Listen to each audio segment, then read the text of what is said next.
Tantor Audio presents The Stolen Crown by Susan Higginbotham. Narrated by John Lee and Alison Larkin. Now take heed what love may do, for love will not, nor may not, cast no fault nor peril in nothing. Gregory's Chronicle on the marriage of Edward IV and Elizabeth Woodville. 1. Harry, November 1st, 1483. You might think that the last night of a condemned traitor would be a rather solitary affair, but you would think wrong, for the last couple of hours have been bustling with people coming and going. In some ways I welcome the commotion. It keeps my mind from the object that lies hard by my lodgings here at the Blue Boar Inn in Salisbury. It is a scaffold, and I will be its first, and probably its last occupant, for it has been built just for me. Such is the fate of a man who tries to take a king from his throne and fails. Yet I do wish that things were more peaceful, so I could better gather my thoughts. For what I say in the next world about my life will determine whether I am saved or damned. The best way to explain myself, I suppose, is to start at the beginning. People who knew all of us say, or said, for there are few of them alive now, that I favour my mother more than my father. I will have to take their word for it, for he died just a month or so after I turned 3. I remember a man who bounced me on his shoulders and held me on his lap when I saw him, which was not all that often, and I remember the scar on his right hand, which I would trace wonderingly because it made the hand so different from my mother's, soft and white, and my nurse's, plump and scarred by nothing worse than years of honest labour. Father's scar was from the Battle of St. Albans in May 1455. The battle had been a disastrous one for my family. My mother's father, Edmund Beaufort, Duke of Somerset, had died there, and his eldest son Henry had been hauled away insensible in a cart, more dead than alive. My paternal grandfather, Humphrey, had had his face slashed, and my father too had been badly injured. Worse, the battle had left the Duke of York the ruler of England in all but name, and my family had fought for the House of Lancaster. All of this must have dispirited my parents, and I like to think I cheered them a little when I was born, on the 4th day of September of that year, and when I was named, not Humphrey, the name my father and his father bore, but Henry, after the king for whom they had fought. I do hope, indeed, I cheered them, for in my 28 years in this world I do not think I can say that I have done so for many people. In the fall of 1458, the pestilence, which in those days still swept through England regularly, paid one of its dreaded visits. It did what the Yorkists had failed to do, kill my father. As I was now the heir to the dukedom of my grandfather, he and my grandmother wished to take custody of me. So to their care I went, once the pestilence had stopped its raging and it was considered safe for me to travel. I was not much upset at the change. The two mainstays of my existence at that time were my nurse and my puppy, and both went with me. I came to know my grandfather somewhat better than I had my father, being more of an age now to observe what went on around me, and being doted on by my grandparents besides that. 4 of their 7 sons had died young. My father had just died, and neither of my surviving uncles, Henry and John, had sons yet. I, therefore, was precious. Grandfather, Humphrey Stafford, was a good man who tried to do what was best for England and to protect King Henry, while trying to reach some sort of accord with the Duke of York. If only he had lived longer for me to profit by his example. As I settled into my new life with my grandparents, Fortune's wheel, which had been spinning back and forth with regularity, spun in the direction of Lancaster. As a result, not long before the Christmas of 1459, visitors arrived at my grandparents' Essex manor of Writtle, Cecily Neville, Duchess of York, and her 3 youngest children, Margaret, George, and Richard. Cecily was my grandmother's younger sister. Needless to say, she and my Lancastrian grandmother had not been on the warmest of terms as of late, and though we politely referred to her and her children as our guests, it was no social visit the Duchess of York was paying now. The Duke of York was in exile, and his wife had been placed in my grandmother's custody at the order of King Henry. Since the youngest of the York children, Richard, has proven to be the death of me, I wish I could say there was a sense of doom from the first day of our meeting back at Riddle, but of course there wasn't. I was 4 at the time, just a month shy of being 3 years younger than Richard and nearly 6 years younger than George. My younger brother, Humphrey, who had been born shortly before my father died, was living with my mother. Thus, up until now, there had been no other boys in the household except for pages, whose duties kept them to themselves. Naturally, I was delighted by this new company. I tagged along behind the York brothers, did my best to insinuate myself into their games, and tried with all my might to impress them. I am sure they regarded me as a thoroughgoing nuisance, and a Lancastrian nuisance at that. Probably I was an annoyance in another way as well. At the time, neither Richard nor George was a duke or a king's brother. They were simply 2 younger sons, far less important in the grand scheme of things than their father or their 2 older brothers, Edward and Edmund, both of whom were earls. Even at my young age, I, on the other hand, knew full well that I would be the next Duke of Buckingham, heir to one of the richest estates in the realm. I probably pointed this out more often than was strictly necessary. Yes, I must have been completely insufferable. Grandmother counted Queen Margaret among her dear friends, and often said that the Queen was only doing what was right, fighting for her husband's throne and that of her dear little son Edward. She could not forbear from expressing this opinion to Cecily, who, as Duchess of York, held a view that was considerably to the contrary. Because of this, there was occasional tension in the household, but for the most part the sisters rubbed along well enough. Both, after all, were worried for their husbands and sons, and both knew that their lives could be changed at a stroke of a battle-axe. For about 7 months we lived together in this fashion. Then one day, in July 1460, I was confined indoors with a bad cold, much to my disgust, for it was the first day in several that it had not rained. George and Richard were outdoors shooting at butts, and I deluded myself that I had improved my skill enough to give them at least a hint of competition. Some men came to see grandmother on business, and she left the solar where the rest of us had gathered and was gone a while. I was tossing a ball to my dog, and Cecily and her daughter Margaret were at their embroidery, when Richard and George rushed into the room as Cecily was critiquing Margaret's stitches. "Mother, do you know what has happened?" "Obviously not. George, when will you learn not to interrupt?" "It is important, Mother. Truly, we heard it from the servants of the men who came here just now. Mad King Henry has been taken captive by the Earl of Warwick and Ned." "It was at a place called Northampton," put in Richard. "It's a disaster for Lancaster, Mother. The men who were guarding that fool Henry's tent were killed by the Kentish men. They didn't stand a chance. The Earl of Shrewsbury, Egremont, the Viscount Beaumont, and best of all, the Duke of Buckingham. Dead, all of them, the rats." "George, you fool!" Margaret dropped her embroidery. "Harry?" "Oh." George winced and looked at me. Sorry." "It's a lie," I said. "You're just making that up to tease me."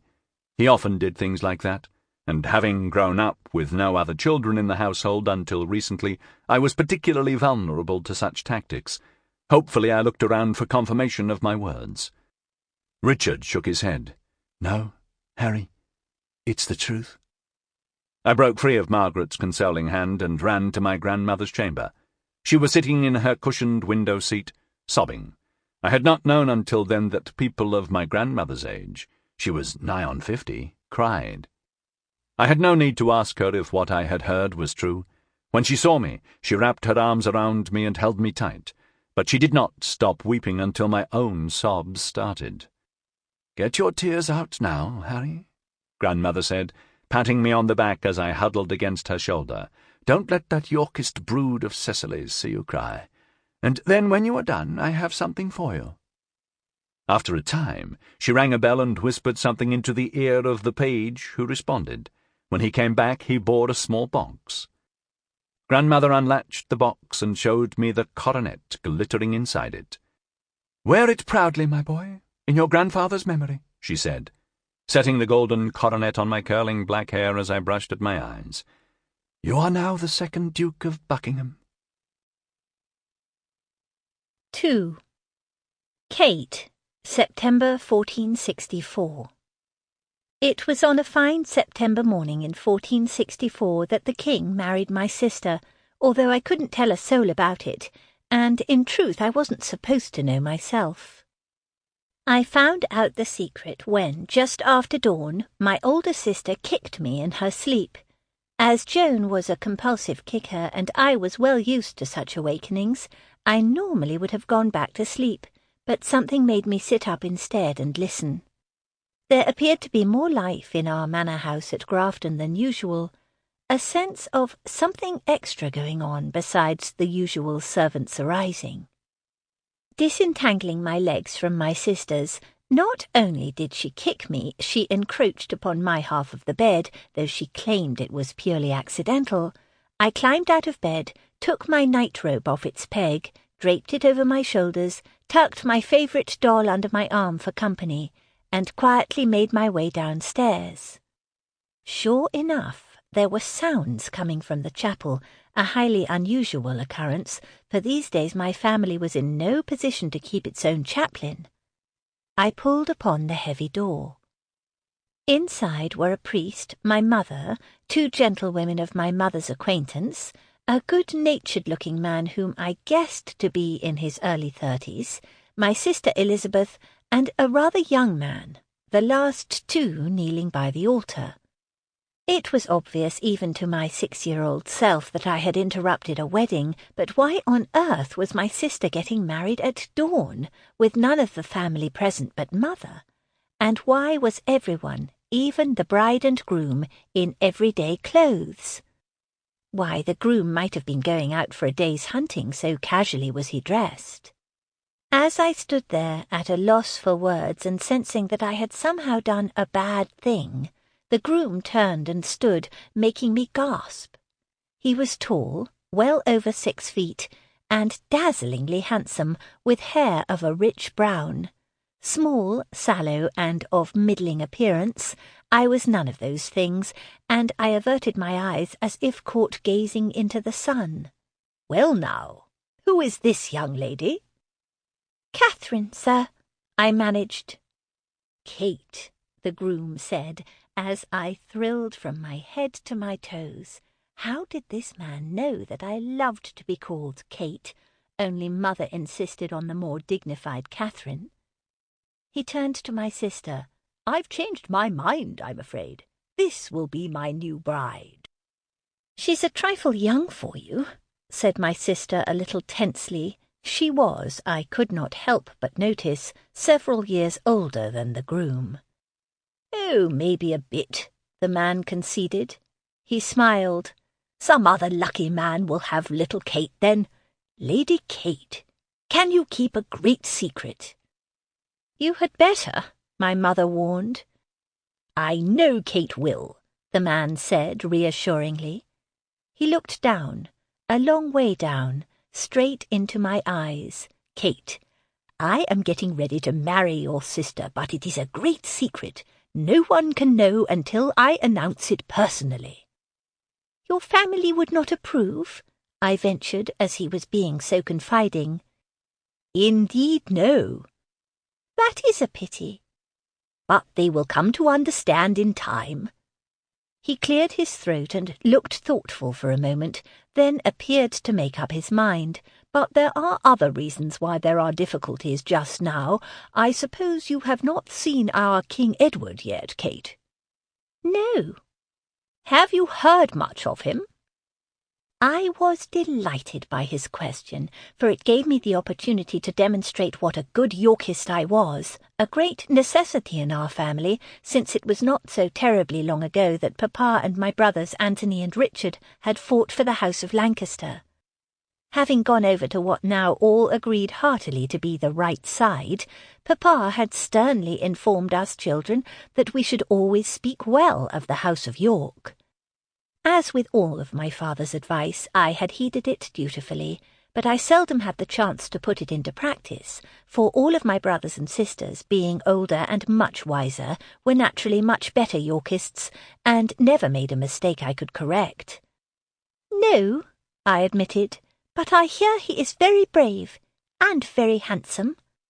The second man laughed, a sound that made the chapel echo. He was well over a decade older than the groom and less handsome, though his ruddy face was a pleasant one. "Ned, there's a fine courtier for you. Shall I?" The younger man nodded, and the older man reached in a purse and drew out a fine gold chain, then handed it to me. Later, I was to learn that he always kept one or two on his person in case of emergencies. "There's a reward for your loyalty, Lady Kate." "Thank you," I said vacantly, staring at the chain. It was lovely, and even to my inexpert eyes looked frightfully expensive. Was my sister marrying a highwayman? The younger man laughed at my expression. "You see, Kate, I am the king, and I have come here to marry your sister." There were any number of dignified and proper responses I could have made to this announcement. I, of course, made none of them. My mouth gaped open most unattractively, I fear. "You?" I asked. "Her?" "Me? Her?"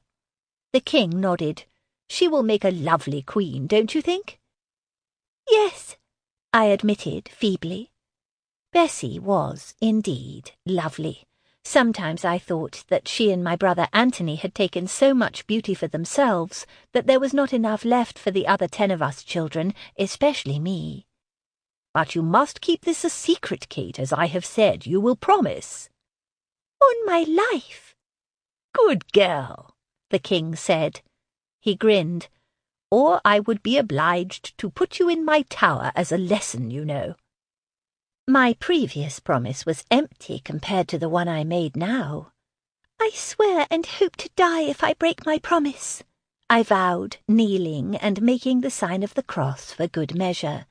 I might have gone further and prostrated myself had Bessie not interrupted. "Time passes. Ned, I know the child will not tell. Can we please resume the ceremony?" While my sister and the king are getting married, it seems a good time to explain what sort of family the king was marrying into. My mother, Jacquetta of Luxembourg, was the daughter of the Count of St. Pol and the second wife of John, Duke of Bedford, brother to Henry V. My mother was but 17 at the time of their marriage. The Duke was in his 40s. They had been married only 2 years when the king fell ill and died, leaving Mamma free to contract her scandalous marriage to my father, the son of the Duke's Chamberlain. Mamma could, and did when roused, trace her ancestry to Charlemagne, but my father, Sir Richard Woodville, was a different matter altogether.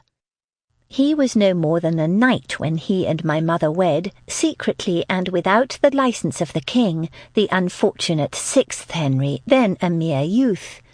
The king could not let such a match pass without censure, and he promptly fined my parents £1,000. But he got over it soon enough, and so completely that the marriage was the making of my father, a fact that he was candid enough to admit in the privacy of Grafton. In time, my father was made a baron and a Knight of the Garter by King Henry. He and Mamma were among those appointed to bring Henry's bride, Margaret of Anjou, from France for the couple's marriage, and my mother was soon on the best of terms with Margaret, then a girl of 15. When poor Henry went mad, or took ill, as good Lancastrians said, and the Duke of York claimed the crown, Papa fought for Henry and for Margaret on the side of the House of Lancaster. Then, in 1461, there was the dreadful Battle of Towton. My father and my oldest brother Anthony were on the Queen's side. By this time poor Henry was in such a state that no one thought of him as the person they were fighting for, and the Queen lost the battle horribly on a blindingly snowy day. The Woodville men were captured, and the Queen, the King, and their young son fled to Scotland.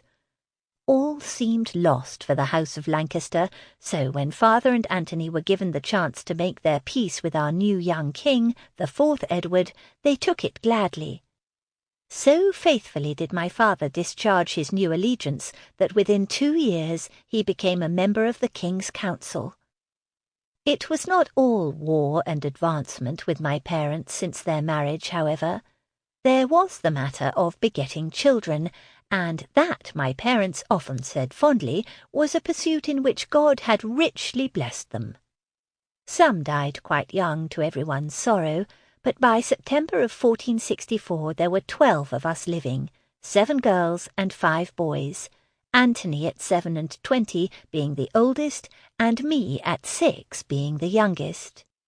I knew my parents worried about how they were going to provide for all of us when we grew older. My father's wealth came chiefly from my mother's dower lands, and because of England's reversals in France, Mother no longer enjoyed the revenues from her estates there. We were by no means poor, but she had to manage our household carefully. Yet, as shabby as some of our everyday furnishings were, our house was full of beautiful objects from my mother's days as the wife of a king's son, sparkling gold cups, lushly illuminated manuscripts, my mother's coronet. They were too steeped in family history to be sold, but they hardly fit in with our modest existence at Grafton either. Still, my parents had managed to make matches for 3 of us, Bessie with Sir John Grey, Anthony with Elizabeth, Lady Scales, and Jacquetta with Lord Strange. They were good marriages, all agreed, and at 6 I was not much worried about whether a similarly suitable husband would be found for me when my time came. There were, after all, many sisters to get through before I became anyone's concern. Poor Bessie, though, had not been married for long when her husband, just barely knighted, poor man, was killed in the Second Battle at St. Albans in 1461, leaving her with 2 boys, Thomas and Richard. Bessie's husband, though of good family, had not been rich, and my sister was left with a small income and a fear that her husband's family would take what was due to her sons. She came back to us at Grafton, and with us she had been living for the past 3 years. Lovely as my sister was, no one had offered for her since. I suppose in those uncertain days more than just beauty and virtue were needed to attract a man. Until the king came along. When the ceremony ended, there were none of the usual festivities. The priest went to my sister's chamber. Being widowed, Bessie had been given one to herself when she came back to Grafton, and blessed the bed, practically mumbling so as not to wake the rest of the household. Then we all left, leaving the king and Bessie to consummate their marriage, the king's friend to go for a ride, a very long ride. "Eh, Ned?" I'd heard him hiss to the king, and my mother and I, though I do not think she was anticipating my assistance, to figure out how to keep the secret from spreading through the household. Some contrivance was certainly necessary, as the king was going to have to emerge from my sister's chamber sooner or later, and at 6 feet tall and with his dazzling looks, he did not exactly blend into his surroundings. I was full of helpful suggestions, dressing up the king in father's clothes, dressing up the king in mother's clothes, dressing him up in a monk's habit, having him use a rope ladder to crawl out the window, drugging the entire household with a sleeping potion. But, in the end, my mother settled for confiding in the most trustworthy of the servants, and the eldest of my brothers and sisters, who found various ways to occupy the uninitiated outside the house. This solution rather disgusted me, for I was certain I could have obtained a monk's habit if someone had just given me the chance. With this problem solved, though not as ingeniously as I would have preferred, the newlyweds tarried in my sister's chamber for several hours, while the rest of us went around the daily business of the manor, keeping as well away from the bridal chamber as we could. I had to pass it a couple of times, I couldn't help it, truly, and found that the sounds within were pretty much of the sort that emanated from my parents' bedchamber on occasion, with the exception of a few feminine giggles. I wondered what the king was doing to provoke this reaction from my rather serious sister. By noon, the king and his companion, William, Lord Hastings, I later learned, had ridden off, the king having first kissed Bessie very tenderly in the privacy of my mother's chamber, where he took his leave of us. My sister went back to her bedchamber to do whatever a commoner who had just secretly married a king did to pass the time, and I went outside, where I proposed to my nephews, who were nearer my own age than most of my brothers and sisters, that we play a game of getting married. They found the idea exceedingly dull and girl-like, and said so in no uncertain terms, so we played buck-hide instead, with I the hunter and they the bucks. It took me a while to find them, but I always succeeded. One of the advantages of having so many older brothers and sisters was that there was always someone I could find to give me whatever help I needed. If I was puzzled over my lesson, I went to Anthony if he was at Grafton or, most often, Lionel. If I needed to get through some difficult embroidery, I went to Mary. If I needed someone to get me out of trouble with Mamma, I went to John. If I wanted a frog to put down someone's back, usually Jones, I went to Edward. If I wanted more information, though, I went to Anne, who more than the rest of us had the confidence of my sister.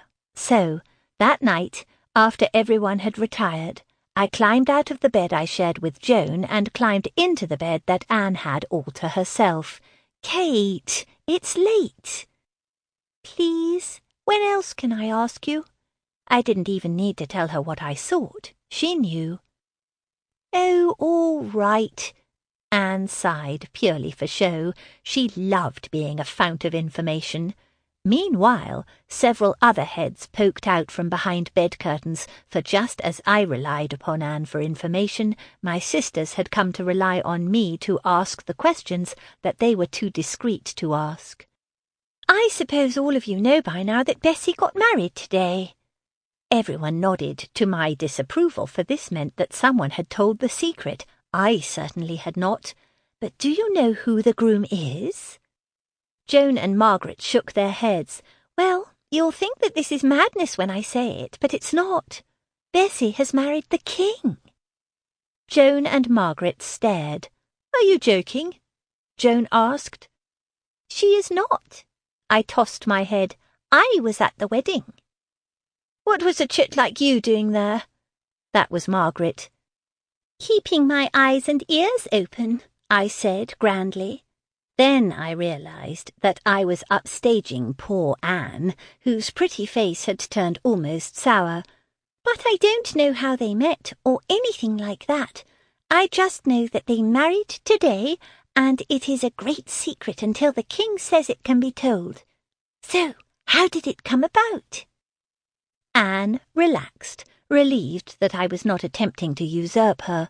"Well, you know that poor Bessie had had problems with the Greys about her lands?" I nodded, for even I knew about this.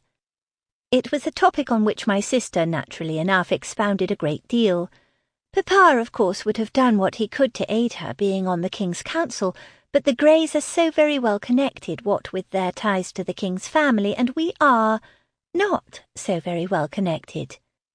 So she decided to go to Lord Hastings, the King's great friend, for help. He has land not far from here, you know. "I met him this morning," I broke in grandly. "A charming man. Oh, pardon me." "Not far from here at all," Anne continued, a note of warning in her voice. "Anyway, he and Bessie agreed that one of her boys would marry one of Lord Hastings's daughters, although he doesn't have any yet. They were to share in the rents and profits of what could be recovered for the boys. That way, Bessie knew Hastings would help her to get what was due to her and to her sons. Wasn't that clever of Bessie?" We nodded approvingly. "So it might have ended there, but—" She looked at me and hesitated.